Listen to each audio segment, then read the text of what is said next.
கர்த்தர் நல்லவர், அவர் கிருபை என்றும் உள்ளது, அவர் கிருபை இன்றும் உள்ளது, அவர் கிருபை என்மேல் உள்ளது, அவர் கிருபை உங்கள் மேல் உள்ளது. கர்த்தர் நல்லவர்.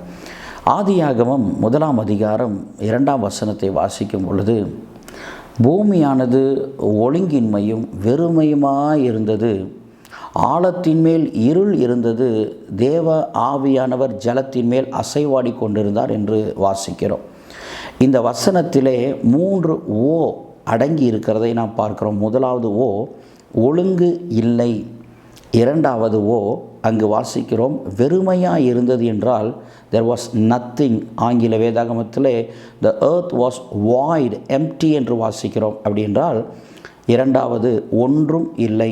மூன்றாவது ஆழத்தின் மேல் இருள் இருந்தது, அப்படி என்றால் அங்கு ஒளி இல்லை. இந்த மூன்றையும் பார்க்கும் பொழுது அநேக நேரத்தில் நம்முடைய வாழ்க்கையிலே இவைகள் காணப்படலாம்.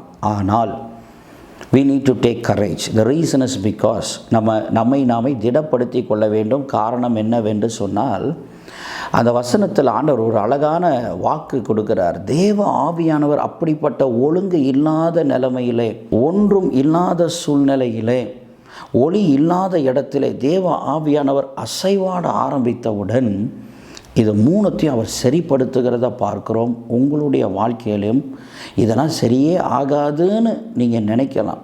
அப்படிப்பட்ட ஒரு அவநம்பிக்கைக்குள்ளாக தள்ளப்பட்டு இருக்கலாம். But God says it will change. கர்த்தர் அதை மாற்றுவார், கர்த்தர் அதை மாற்றப் போகிறார், கர்த்தர் அதை மாற்றுவேன் என்று இப்பொழுது உங்களுக்கு சொல்லுகிறார். ஆமென்.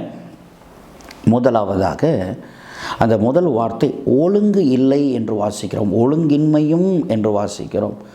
ஒரு குடும்பத்தில் மனைவியை கேட்டால் அவங்க சொல்கிறாங்க, என் கணவர் நல்லா சம்பாதிக்கிறாரு, ஆனால் என்ன அப்படின்னு கேட்டிங்கன்னா, அவருக்கு இருக்கிற ஒரு கெட்ட பழக்கத்தினால அவர் சம்பாதிக்கிறத வீட்டில் கொடுக்கறதில்ல, அவர் அந்த காரியத்தில் ஒரு ஒழுங்கு இல்லை என்று சொல்லுகிறாங்க.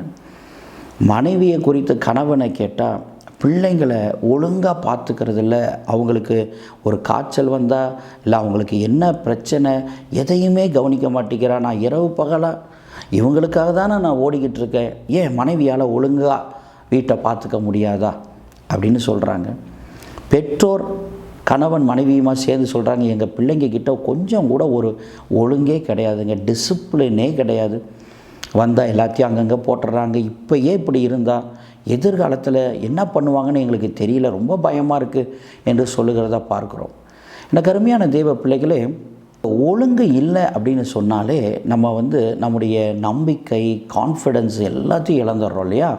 ஆனால் கர்த்தர் சொல்லுகிறார், பரிசுத்த ஆவியானவர் இந்த ஒழுங்கு இல்லாத சூழ்நிலை மேலே அசைவாடும் போது அவர் என்ன கொண்டு வருகிறார் என்று சொன்னால் ஒழுங்கை கொண்டு வருகிறார். எனக்கு அருமையான தேவ பிள்ளையே, நம்முடைய வாழ்க்கையிலே பரிசுத்த ஆவியானவர் இந்த ஒழுங்கற்ற சூழ்நிலை மேலே அசைவாட நாம் என்ன செய்ய வேண்டும்? 3 காரியங்களை செய்ய வேண்டும். முதலாவது, அவர் பேரே பரிசுத்த ஆவியானவர்.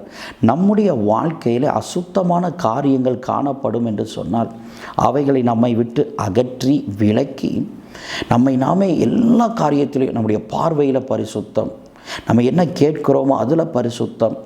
நான் சினிமா பாட்டையும் கேட்டுக்குவேன், பரியாசமான காரியங்களையும் நான் பார்ப்பேன், வாய்க்கு வந்ததை பேசுவேன் அப்படின்னு சொன்னால் ஆவியானவர் அந்த இடத்துல கிரியை செய்ய முடியாது, அசைவாட முடியாது. பரிசுத்த ஆவியானவர் உங்களுடைய ஒழுங்கற்ற சூழ்நிலை மேலே அசைவாட வேண்டும் என்று சொன்னால் நீங்கள் கடைபிடிக்க வேண்டிய, செய்ய வேண்டிய முதலாவது காரியம் நம்மை நாமே பரிசுத்தப்படுத்தி கொள்வது. இரண்டாவது, அவர் பரிசுத்த ஆவியானவர் நம்ம வேதாகமத்துக்கு ஒரு பேர் வச்சுருக்கிறாங்க. நீங்கள் அந்த அட்டையில் பார்த்தீங்கன்னா போட்டிருக்கோம், பரிசுத்த வேதாகமம். அட்டையில் மாத்திரம் இல்லை, நம்ம அப்போஸ்தலனாகிய பவுல் நிருபத்தில் எழுதுகிறார், பரிசுத்த ஆவியானவர் கொடுத்த வார்த்தைகள், பைபிள் இருக்கிற ஒவ்வொரு வசனமும் தேவ ஆவியானவராலே, பரிசுத்த ஆவியானவராலே எழுதப்பட்டது. அப்போது நம்ம வாழ்க்கையில் இருக்கக்கூடாத, விளக்க வேண்டிய அசுத்தங்களை அகற்றி பரிசுத்தமாக இருக்கணும்.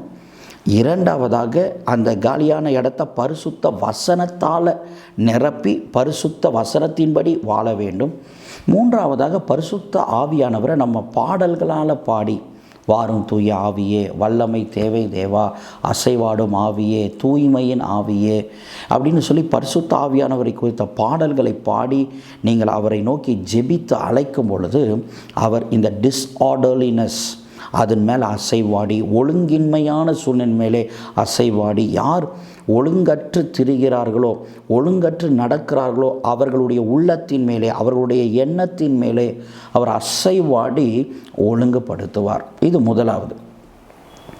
இரண்டாவதாக அங்கே நம்ம வாசிக்கிறோம், அங்கு வெறுமையாக இருந்தது, ஒன்றும் இல்லை என்று வாசிக்கிறோம். there was nothing, the earth was void and empty என்று வாசிக்கிறோம். ஒன்றுமே இல்லை. இன்றைக்கி அநேக நேரத்தில் நம்ம சிலரை பார்த்து நம்ம கேட்கும்போது, இத்தனை வருஷம் நீங்கள் சம்பாதிச்சிங்களே, ஏதாவது நீங்கள் சேர்த்து வச்சிங்களான்னு கேட்டால் பதில் என்ன வருதுன்னு கேட்டிங்கன்னா, இது வரைக்கும் ஒன்றுமே சேர்த்து வைக்கலை, இது வரைக்கும் சேர்த்து வைக்கலை. சரி, இப்போது நீங்கள் என்ன வேலை செய்கிறீங்க அப்படின்னு கேட்டால், இப்போ ஒரு வேலை செய்கிறேன், ஆனால் வர வருமானம் எங்கள் செலவுக்கே பத்தலைன்றாங்க. இது வரைக்கும் சேர்த்து வைக்கலை, இப்போ வர்றதும் செலவுக்கு பத்தலை. இனி எதிர்காலத்தை குறித்து கேட்டால், சரிங்க இப்போது வர நாட்களில் நீங்கள் ஏதாவது சேமிக்க வாய்ப்பு இருக்கா, சேவ் பண்ண வாய்ப்பு இருக்கான்னு கேட்டால், சேமிக்க வாய்ப்பே இல்லைங்க. ஒரு 50 ரூபா, ஒரு 5 ரூபா எதிர்காலத்துக்காக சேர்த்து வைக்க முடியுமா, சேமிக்க முடியுமா, அதுக்கும் வாய்ப்பு இல்லைன்றாங்க. இந்த வார்த்தையை கவனிச்சிங்களா? இல்லை, ஒன்றும் இல்லை. இதுவரைக்கும் சேர்த்து வைத்தது ஒன்றும் இல்லை, இப்பொழுது சேர்த்து வைக்கவும் வழி இல்லை. இனி வரும் நாட்களை குறித்து ஏதாவது செய்யலான்னா அதுக்கும் ஒன்றும் இல்லை, வழி ஒன்றுமே இல்லை அப்படின்ற ஒரு சூழ்நிலை. சிலரை கேட்டால், ஐயா பணமும் இல்லை, சரீரத்தில் பலனும் இல்லை, அடுத்தது சரி பந்தம் யாராவது நமக்கு ஆபத்தில் வந்து உதவி செய்ய பக்கத்தில் இருக்கா, அதுவும் யாரும் இல்லை. பணம் இல்லை, பலன் இல்லை, நமக்கு பந்தமாக அல்லது நமக்கு பக்கத்திலிருந்து உதவி செய்யக்கூடியவர்கள் ஒருவரும் இல்லை. இன்னும் சிலரை பார்த்திங்கன்னா, குடும்பத்தில் சமாதானமே இல்லை, எப்பொழுதும் சண்டை தான், ஓயாமல் பிரச்சனை. பார்த்திங்களா?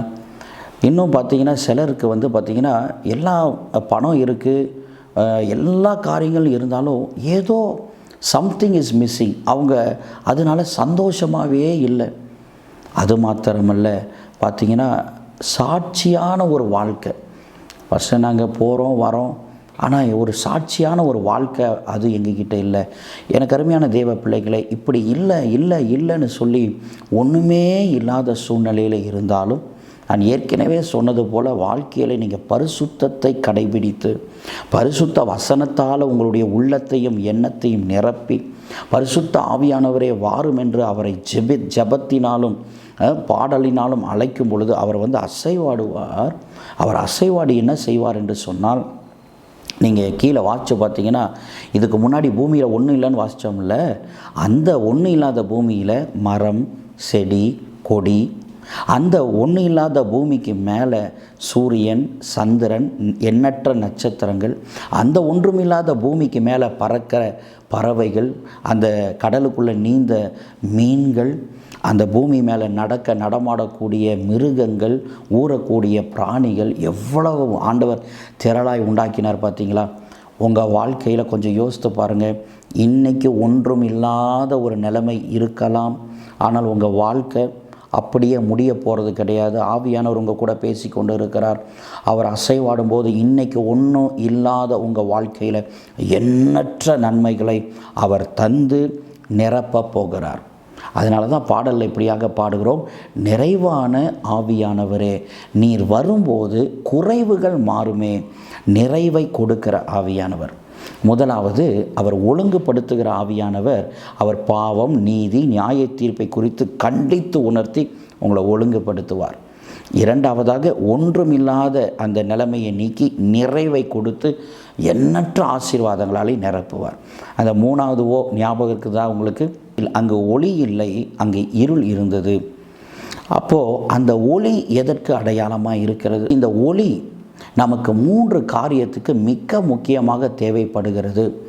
வேத வசனத்தை வாசிக்கிறோம், அந்த வேத வசனம் சில நேரத்தில் நமக்கு விளங்கவே விளங்காது. பரிசுத்த ஆவியானவர் அசைவாடுகிற வரைக்கும் அதுக்கான விளக்கம் தெரியாது.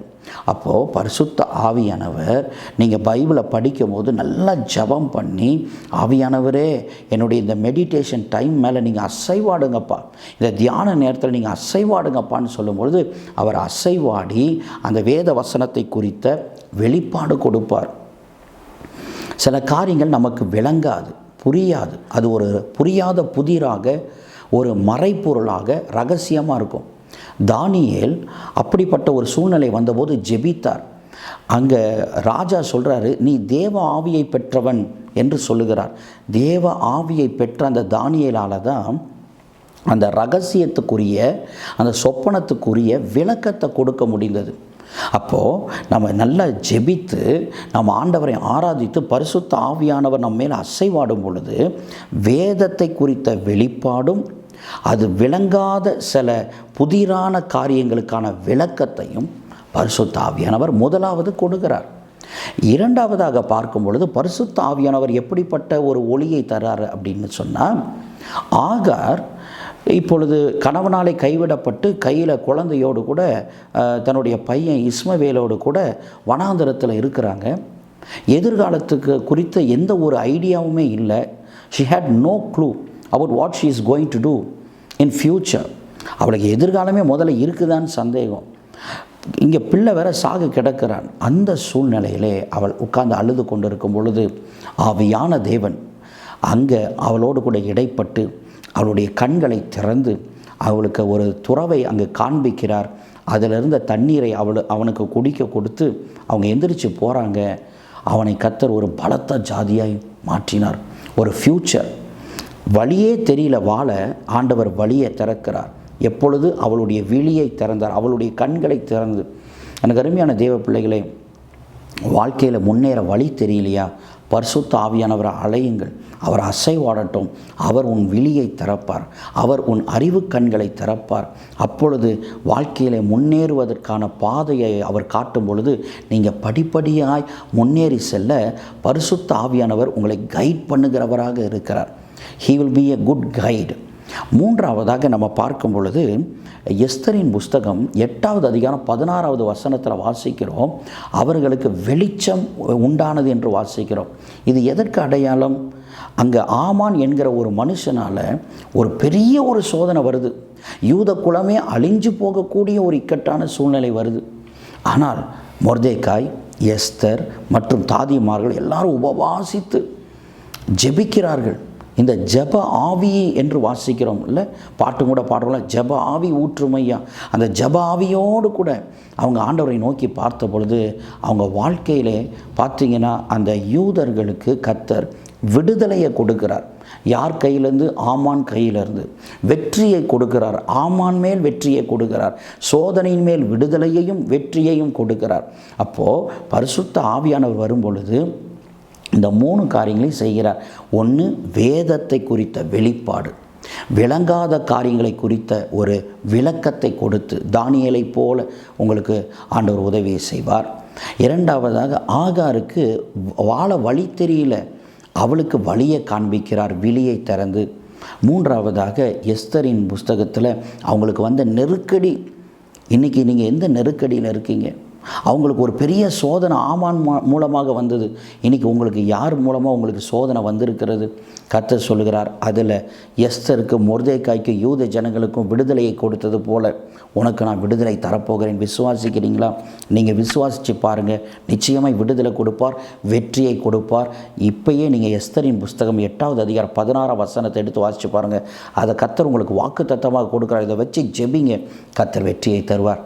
ஆம் தேவ பிள்ளைகளே, பரிசுத்த ஆவியானவர் வரும் பொழுது அவர் செய்கிற காரியம் ஒழுங்கு உண்டு பண்ணுவார். ஒழுங்கு உண்டு பண்ணின பின்பு ஆண்டவர் ஒன்றும் இல்லாத அந்த நிலைமையிலே ஆண்டவர் நிறைவை கொடுக்கிறவராக இருக்கிறார். கடைசியாக இருளை நீக்கி ஒளியை தருவார். இந்த வசனத்தின்படி நீங்கள் ஆண்டவரை நோக்கி ஜெபியுங்கள்.